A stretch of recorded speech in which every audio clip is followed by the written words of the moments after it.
Hello guys, welcome to my YouTube channel. तो आज हम समझने वाले हैं डिफरेंसेस, वो भी सेल्सियस, केल्विन और फ़ारेनहाइट के बीच में। ठीक है, तो सबसे पहले समझेंगे ये तीनों चीज़ें है ही क्या। तो हमारे पास है एक सेल्सियस है, ठीक है, दूसरा है केल्विन और तीसरा है फ़ारेनहाइट। तो जो ये तीनों चीज़ें हैं ना, ये तीनों चीज़ें टेम्परेचर को नापने की यूनिट्स है। ठीक है, टेम्परेचर को नापने की यूनिट्स चाहिए। अब इनके ना तीनों के कुछ बेसिक्स समझते हैं। ठीक है, तो पहले सेल्सियस का बेसिक समझेंगे कि भाई सेल्सियस का बेसिक क्या होता है। तो सेल्सियस लिख लिया अपना यहाँ। तो सेल्सियस जब 0 डिग्री सेल्सियस होता है ना, मतलब 0 डिग्री होता है, तब ये सेल्सियस इतने टेम्परेचर पे, यानी कि जो लिक्विड होता है वो सॉलिड में चेंज हो जाता है। ठीक है, लाइक हम एग्जांपल ले सकते हैं। लिक्विड में हो गया वाटर, तो हमने उसे 0 डिग्री सेल्सियस पे रखा, रखने के बाद वो सॉलिड में चेंज हो जाएगा, हमने पता कर लिया। तो वाटर जो है वो सॉलिड में चेंज होगा तो कैसा बन जाएगा, आइस में, और वो भी कितने टेम्परेचर पे, 0 डिग्री सेल्सियस पे। ठीक है, अब हम समझेंगे भाई केल्विन का डिफरेंस, केल्विन का बेसिक समझेंगे। अब डिफरेंस ही तो है इनके बीच में, तीनों के बीच में। तो केल्विन में क्या होता है, जब 0 डिग्री सेल्सियस होता है ना, तो ये इक्वल होता है 273.15 केल्विन के। ठीक है, जब 0 डिग्री सेल्सियस होगा ना, तो केल्विन में इतना होगा। ठीक, इतना होगा 273.15 केल्विन जब 0 डिग्री सेल्सियस होगा। हम इसको नंबर लाइन के जरिए समझते हैं। जैसे मान लो हमारे पास ये है एक नंबर लाइन, ठीक है, तो यहाँ पे हमारा 0 है, यहाँ 1 है, यहाँ 2 है। ठीक है, तो 0 पे 0 डिग्री सेल्सियस, यहाँ से यहाँ जाएंगे तो 1 बढ़ेगा, 1 स्टेप आगे जाएंगे हम, तो 1 डिग्री सेल्सियस बढ़ेगा, तो 0 में 1 ऐड कर देंगे तो 1 डिग्री सेल्सियस हो जाएगा ये, है ना।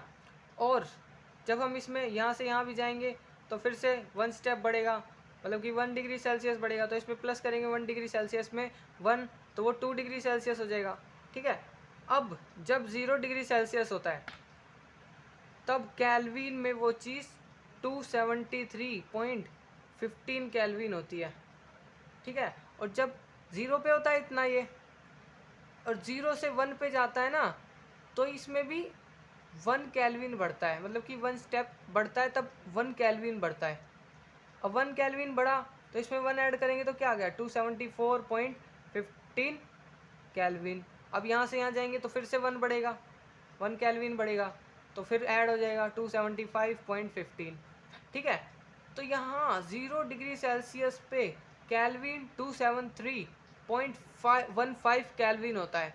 तो इसका भी कहीं ना कहीं तो 0 होगा भाई, इसका कहीं ना कहीं मान लो यहाँ पे है इसका 0 केल्विन, यहाँ पे 0 केल्विन है, ये ओके नहीं है, 0 केल्विन है। ठीक है, तो इसको जब 0 केल्विन होगा ना, तो जितनी भी चीज़ें होंगी, ऑल थिंग्स, जितनी भी चीज़ें होंगी, लाइक एग्जांपल ले लो हमारी गैसेस, ठीक है, हमारा जो ब्लड है, वो सब कुछ क्या हो जाएगा, फ्रीज हो जाएगा।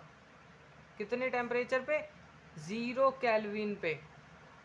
ठीक है, तो हमने समझ लिया भाई 0 डिग्री सेल्सियस जब होता है तो इतना केल्विन होता है, तो कहीं ना कहीं इसका 0 केल्विन भी होता है, तो इतने पे ऑल थिंग्स फ्रीज हो जाती है।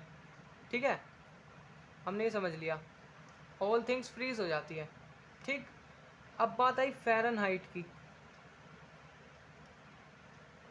तो फ़ारेनहाइट क्या होता है भाई, फ़ारेनहाइट बॉडी का टेम्परेचर नापने के लिए इस्तेमाल होता है, बॉडी टेम्परेचर।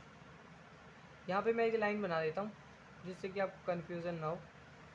क्या होता है, बॉडी टेम्परेचर नापने के लिए इस्तेमाल होता है। जैसे हम बहुत बार डॉक्टर के पास जाते हैं, तो डॉक्टर हमें क्या कहता है भाई, तुम्हारा जैसे हमें कई बार हम फीवर चेक करवाने जाते हैं, तो जब हमें फीवर होता है तो कम से कम हमें 99.8 या फिर 9 होता है, 98.8 या फिर 98.9 होता है हमें बुखार। है ना।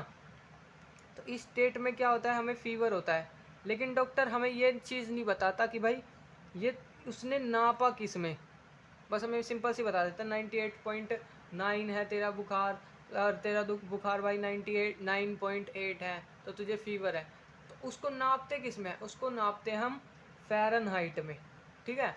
बॉडी टेम्परेचर नापा गया, इसमें हमें फीवर होता है। और जब हम नॉर्मल होते हैं तो वो किस में नपता है, वो नपता तो फ़ारेनहाइट में ही है, ठीक है। पर जब नॉर्मल होता है तो हमारा कितना हो सकता है, 95, 94, 96 इतना हो सकता है, ठीक है। और फीवर में हमारा इतना बुखार होगा हमेशा। तो इसमें बॉडी टेम्परेचर नापा जाता है हमारा हमेशा, ठीक है। तो अब इसको भी नंबर लाइन से समझते हैं कि भाई नंबर लाइन पे ये क्या होगा। तो जब 0 डिग्री सेल्सियस होगा केल्विन में, हमने समझ लिया था 273.15 केल्विन होगा, तो इसका केल्विन कहीं ना कहीं पीछे था, ठीक है। तो अब जैसे यहाँ 0 डिग्री सेल्सियस है, तो फ़ारेनहाइट में यहाँ पे क्या होगा, फ़ारेनहाइट में यहाँ 32 फ़ारेनहाइट होगा, ठीक है। यहाँ पे 0 डिग्री सेल्सियस के इक्वल होगा 32 फ़ारेनहाइट। और जब ये 1 स्टेप आगे बढ़ेगा, मतलब कि यहाँ से 0 से 1 जाएगा, तो ये अपना 1 फ़ारेनहाइट नहीं बढ़ाएगा, कितना बढ़ाएगा, बल्कि 1.8 फ़ारेनहाइट बढ़ाएगा। तो 1.8 फ़ारेनहाइट बढ़ाएगा, तो हम देख लेते भाई 32 में 1.8 ऐड करेंगे तो पॉइंट के ऊपर पॉइंट होता है, 0 गया है 8, यहाँ पॉइंट आ गया 3, तो कितना आ गया 33.8। अब यहाँ से यहाँ भी 1.8 फ़ारेनहाइट बढ़ेगा, तो ऐड करके देख लेते हैं। 33.8 में 1.8 ऐड करेंगे तो 8 8 16, 3 7 3 4 5 और यहाँ 3, तो कितना हो गया 35.6 फ़ारेनहाइट, ठीक है। तो हमेशा एक चीज़ याद रखना, जब सेल्सियस होगा तो एक स्टेप बढ़ाएंगे तो उसमें कितना होगा, +1 होगा, ठीक है। और एक और स्टेप बढ़ाएंगे, फिर से जितने भी स्टेप बढ़ाए उसमें हर बार एक एक जुड़ता रहेगा, ठीक है। केल्विन में भी हमेशा 1 प्लस होता रहेगा हमेशा, ठीक है। लेकिन फ़ारेनहाइट में हमेशा याद रखना +1.8 फ़ारेनहाइट जुड़ेगा हमेशा, ये चीज़ याद रखना, ठीक है। तो आज की वीडियो में बस इतना ही, अगली वीडियो में मिलेंगे। अगली वीडियो में हम समझेंगे कि भाई सेल्सियस टू केल्विन और केल्विन टू सेल्सियस कैसे चेंज किया जाता है। तो आई होप आपको सब कुछ समझ में आ गया होगा। तो ठीक है, bye bye, thank you, have a nice day.